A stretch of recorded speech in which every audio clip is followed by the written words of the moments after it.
নাটোরের সিংড়ায় আত্রাই নদীর উপর ধীর গতিতে নির্মিত হচ্ছে দুটি সেতু। তাতে ভোগান্তি পিছু ছাড়ছে না লক্ষাধিক মানুষের। দফায় দফায় সময় বাড়িয়েও ৬ বছরে শেষ হয়নি বিলদহর এলাকার সেতুটির কাজ। আর ১.৫ বছরে মহেশচন্দ্রপুর এলাকার সেতুটির মাত্র ২টি পিলার দৃশ্যমান। জনভোগান্তি দূর করতে দ্রুত ব্রিজগুলো নির্মাণ শেষ করার দাবি স্থানীয়দের।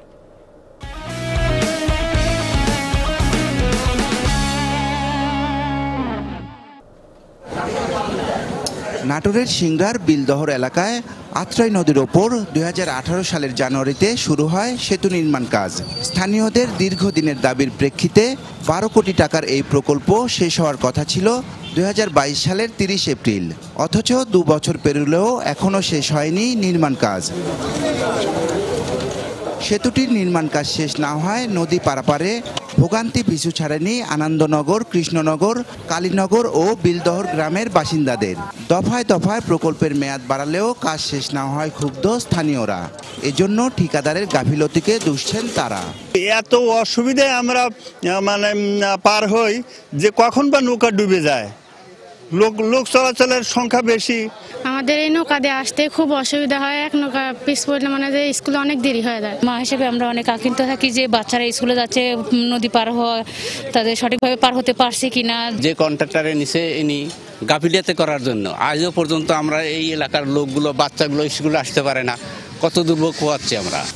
উপজেলার মহেশচন্দ্রপুর এলাকায় আত্রাই নদীর ওপর ৩৩ কোটি টাকা ব্যয়ে আরেকটি সেতুর নির্মাণ কাজ শুরু হয় ২০২২ সালের নভেম্বরে।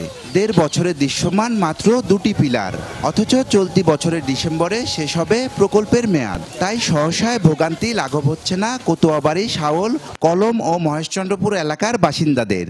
এখানে নৌকা ডুবে যায়, অনেক বাচ্চারা, মাদ্রাসার বাচ্চারা পাঞ্জাবি ভিজে টিজে সব অন্যরকম অবস্থা হয়ে গেছিল। ৩-৪ লোক দিতে আবার ওই সপ্তাহ পর চলে যাবে বা আবার ১৫ দিন নাই আবার আসবে, আবার চলে যাবে।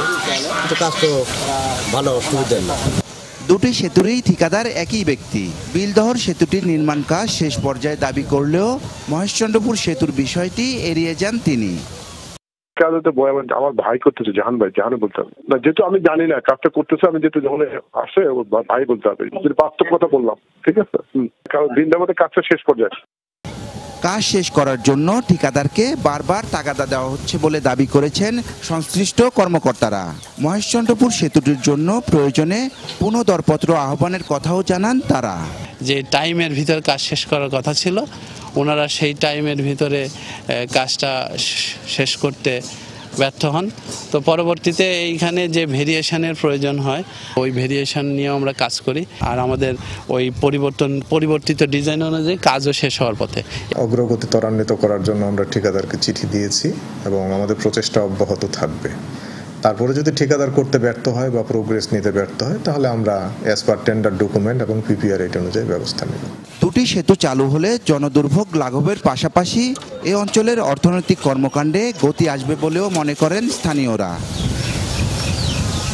নাজমুল হাসান, যমুনা নিউজ, নাটোর।